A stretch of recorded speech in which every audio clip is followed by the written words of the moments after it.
The reason I recommend exercise for so many people, pretty much anybody that they can tolerate it.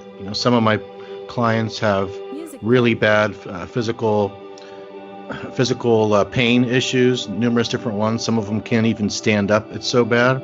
So it's not for all of them, at least at this phase of their lives, but most of them, yeah, exercise. And the majority of clients are not currently exercise when they begin working with me. And it's like, so it's kind of hard to exercise. For a lot of people, they don't want to exercise just because it makes their brain healthier. I mean, we can't see our brains. I really believe that if we could see like up-to-date brain scans on all the different various functions of our brain, how they're working, how they could be not working efficiently, some things could be imbalanced. So if we actually had a visual readout that we could see that would show us all the deficiencies and excesses and imbalances in our brain, we could physically see that, like see solid proof.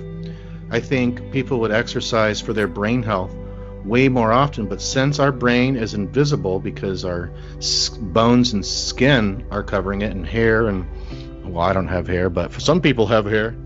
Everyone's got a scalp. If you're living, you probably got a scalp if you're alive. So since we can't see it, it's not as important for a lot of people.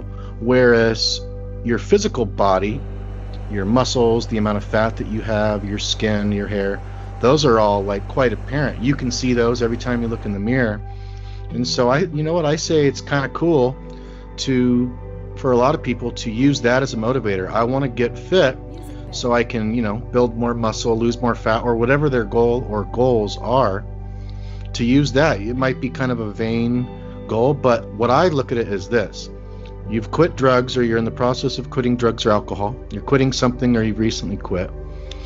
You need exercise to really optimize your brain health during this time. It's the best natural thing that you can do on a regular basis, and exercise. Pretty soon, whether it's weeks or more commonly months, your body's going to start to change. If you're doing it consistently, doing it right, resting, and eating the right, recovery foods and nutrition plan for your biochemistry, you're going to see a change eventually, a very positive physical transformation, and that alone is going to make you feel way more confident, way higher self-esteem.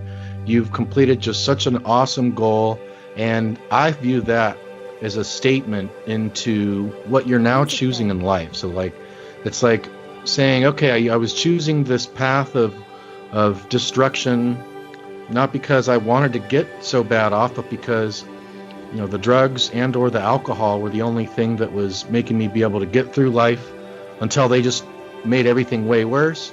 And so now I'm committing to health, to intelligence, to physical, mental, emotional, and spiritual growth, to contribution, to having a life of meaning, or some people a life of meetings and a life of meaning. But yeah, so I view it like that. It's like, this is my new identity.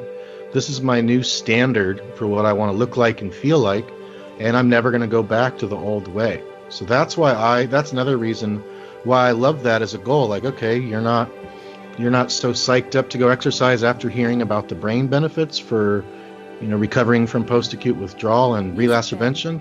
Okay, well, how would you like to lose 20 pounds of fat, gain some muscle, and look the best you've looked potentially in your entire life? How does that goal sound? And that's a lot more appealing to a lot of people.